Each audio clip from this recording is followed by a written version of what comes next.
पीर मुंहिंजो दौर पंहिंजे जो कुतुब किताब हो हज़रत हाले जवी खुद जो हरे नायाब हो पीर मुंहिंजो दौर पंहिंजे जो कुतुब किताब हो हज़रत हाले जवी खुद जो हरे नायाब हो वादिए हाले जो अकबर हो फिरी बाजार थियो वादिए हाले जो अकबर हो फिरी बाजार थियो चटू दुनिया संदो आखिर तखाली ख्वाब हो पीर मुंहिंजो दौर पंहिंजे जो कुतुब किताब हो हज़रत हाले जवी खुद जो हरे नायाब हो वक्त से कहला न सोना लही पन्ने मजा वक्त से कहला न सोना लही पन्ने मजा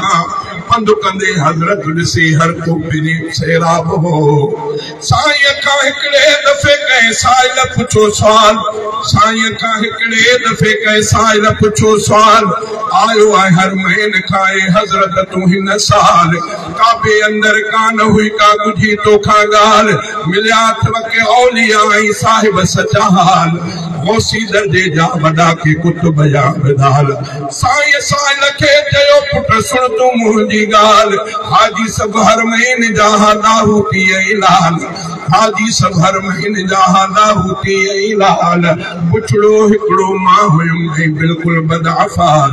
गरक गुनाह में कल खुद उम्र 80 साल मुझे भी त मिसाल उते मदो माण्हू कोन हो अजो तौंजा वण करने है हमादुल्लाह था अजो तौंजा वण करने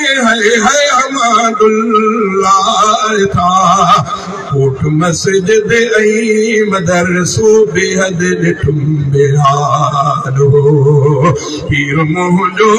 दौर पंहिंजे जो कुतुब किताब हो हज़रत हाले जवी खुद जो हरे नायाब हो ऐ धणी तू बख्श न पोढ़े असांजे पीर खे ऐ धणी तू बख्श न पोढ़े असांजे पीर खे जाए जंहिंजी उमिरि सारी मस्जिद महराब हो पीर मुंहिंजो दौर पंहिंजे जो कुतुब किताब हो हसन बसरी शेख शिबली अॼु जुदा थी वियो जुनेद हसन बसरी शेख शिबली अॼु जुदा थी वियो जुनेद छोट माल फल संदस दीदार ऐं सवाब हो पीर मुंहिंजो दौर पंहिंजे जो कुतुब किताब हो हज़रत हाले जवी खुद जो हरे नायाब हो खोल दिल